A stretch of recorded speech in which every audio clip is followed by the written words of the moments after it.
మహిళలు కొంచెం సమయం తీసుకొని ఈ విషయాలను తెలుసుకోండి. విపరీతమైన లక్ష్మీ కటాక్షం కలుగును. శ్రీమాత్రే నమః. అందరికీ నమస్కారం. ఇప్పటి కాలంలో ప్రతి ఒక్కరూ తమ జీవితాన్ని సంతోషంగా ప్రశాంతంగా గడపాలని కోరుకుంటారు.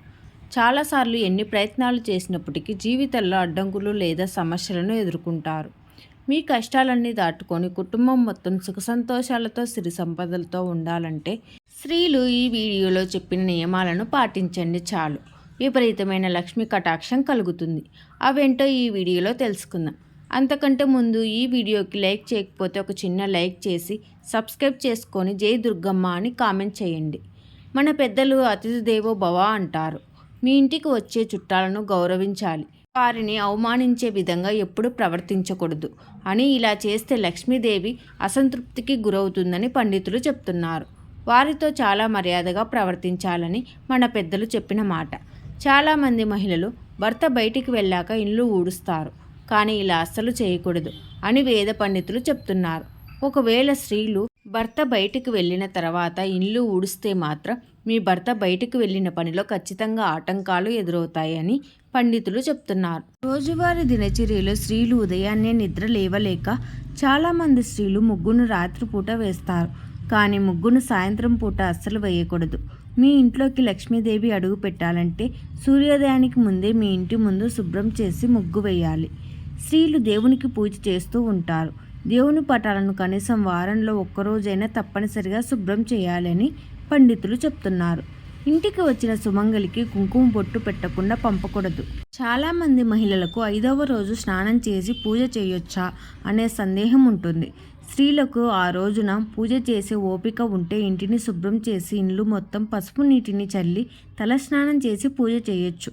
మీకు పూజ చేసే అంత శక్తి లేకపోతే పూజ చేయకపోయినా పర్వాలేదు. స్త్రీలు తమ పుట్టింటి నుండి ఖచ్చితంగా గోరింటాకు తెచ్చుకొని తమ చేతులకు నిండుగా పెట్టుకోవాలి. ఎవరైతే గోరింటాకు పెట్టుకుంటారో వారికి అదృష్టం బాగా కలిసి వచ్చి లక్ష్మీదేవి అనుగ్రహం లభిస్తుంది అని పండితులు చెప్తున్నారు.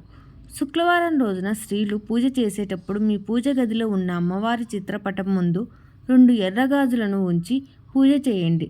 తర్వాత ఆ గాజులను స్త్రీలు తమ చేతులకు వేసుకుంటే మీ సౌభాగ్యం నిండు నూరేళ్లు ఉంటుంది. అలాగే మీ ఇంట్లో ఐశ్వర్యం పెరుగుతుంది.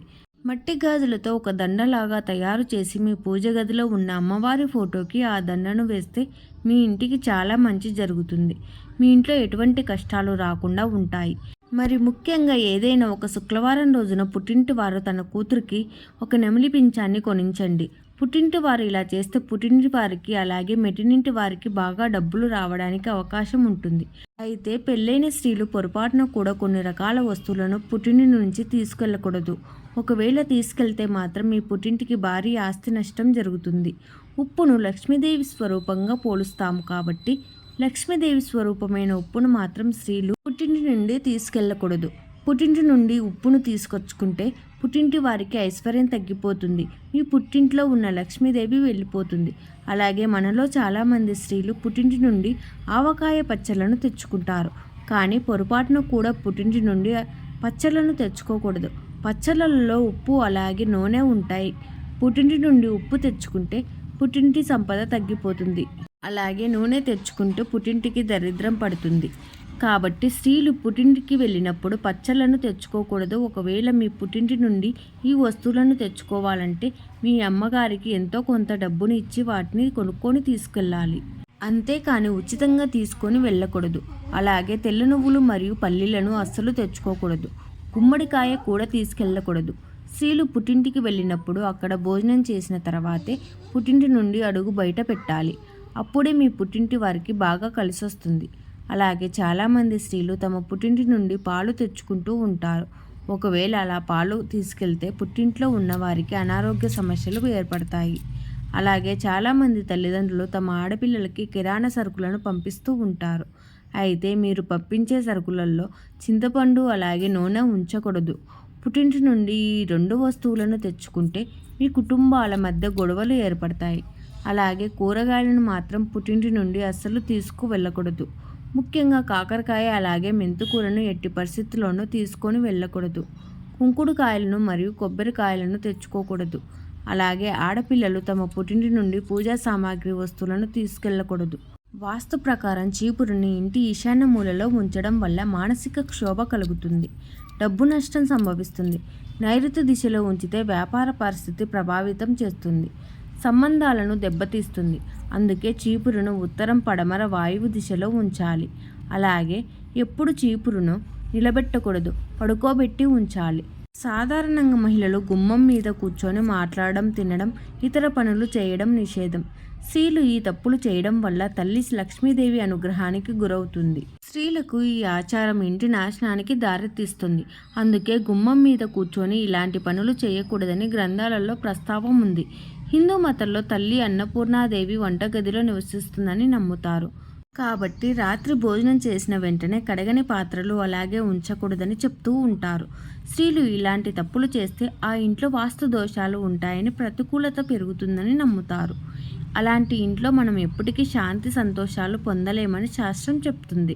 డబ్బును లెక్కించే సమయంలో మనలో చాలామంది తరచూ చేసే పొరపాటు చేతి వేళ్లకు తడి ఉంచడానికి నోట్లో వేలు పెట్టి తడి చేయడం. అయితే ఇది ఏమాత్రం మంచిది కాదని వాస్తు పండితులు సూచిస్తున్నారు. ఇలా చేయడం వల్ల లక్ష్మీదేవికి ఆగ్రహం వస్తుందని చెప్తున్నారు. డబ్బుకు మనం గౌరవం ఇచ్చినప్పుడే అది మన దగ్గర స్థిరంగా ఉంటుందని పండితులు చెప్తున్నారు. ఇక మనలో చాలామంది పర్సు విషయంలో పెద్దగా పట్టించుకోరు, కానీ డబ్బు నిలవాలంటే పర్సు విషయంలో జాగ్రత్తగా ఉండాలని నిపుణులు చెప్తున్నారు. పర్సు అనేది కేవలం డబ్బులు పెట్టుకోవడానికి మాత్రమే ఉపయోగించుకోవాలి. అందులో అనవసరమైన కాగితాలను తీసివేయాలి. అలాగే చిరిగిన నోట్లను పర్సులో ఎట్టి పరిస్థితులలో ఉంచుకోకూడదని వాస్తు పండితులు సూచిస్తున్నారు. ఇక దుబారా ఖర్చులు తగ్గి ఇంట్లో డబ్బులు నిలవాలంటే కొన్ని రకాల నియమాలు పాటించాలని నిపుణులు సూచిస్తున్నారు. ఇంటిని నిత్యం శుభ్రంగా ఉంచుకోవడం, వాస్తు ప్రకారం వస్తువులను సరైన దిశలో పెట్టుకోవడం, పూజ గదిలో శంఖాన్ని ఉంచడం వల్ల ఇంట్లో డబ్బు, ఆనందం ఉంటాయని నిపుణులు చెప్తున్నారు. లక్ష్మీదేవి అపరిశుభ్రమైన ప్రదేశంలో ఉండేందుకు ఇష్టపడదని, అలాంటి ప్రాంతాలను వెంటనే వదిలి వెళుతుందని పండితులు చెప్తున్నారు. ఎప్పుడు పరిశుభ్రంగా ఉంటూ శుచిగా ఉంటే ధనలక్ష్మి కృప సిద్ధిస్తుందని వేద పండితులు చెప్తున్నారు. మీరు విపరీతమైన డబ్బు సమస్యతో బాధపడుతూ ఉంటే ఒకసారి ఈ పరిహారం చేయండి. ముందుగా ఇంటిని శుభ్రం చేసుకోవాలి. తలస్నానం చేసి ఆ తర్వాత ఈశాన్య మూలలో ఓ పీట ఉంచి దానికి పసుపు రాసి కుంకుమ బొట్లు పెట్టాలి. అనంతరం ఆ పీట మీద బియ్యం పిండితో అష్టదళ పద్మం లేదా ఏదైనా ముగ్గు వేయాలి. ఆ ముగ్గు మీద 2 మట్టి ప్రమిదలను ఒకదాని మీద ఒకటి ఉంచి గంధం, కుంకుమ బొట్లు పెట్టాలి. అనంతరం ఆ ప్రమిదలలో ఆవు నెయ్యి లేదా నువ్వుల నూనె పోసి 3 ఒత్తులు విడిగా వేసి దీపం వెలిగించాలి. ఈశాన్యంలో దీపం పెడితే చాలా మంచిది. ఈ దీపాన్ని ఈశాన్యం దీపం అని అంటారు. ఈ దీపాన్ని గురువారం రోజు ఉదయం 6 నుంచి 7 గంటల మధ్యలో దీపాన్ని వెలిగించాలి. ఈ విధంగా చేస్తే మీ డబ్బు సమస్యలన్నీ అతి త్వరలోనే తీరిపోతాయి. ఈ వీడియో కనుక మీకు నచ్చినట్లయితే లైక్ చేసి మీ ఫ్రెండ్స్కి షేర్ చేయండి. అలాగే ఇలాంటి మరిన్ని కొత్త వీడియోస్ కోసం నా ఛానల్ని సబ్స్క్రైబ్ చేసుకొని పక్కనే ఉన్నటువంటి బెల్ ఐకాన్ని ప్రెస్ చేయండి. Thank you for watching.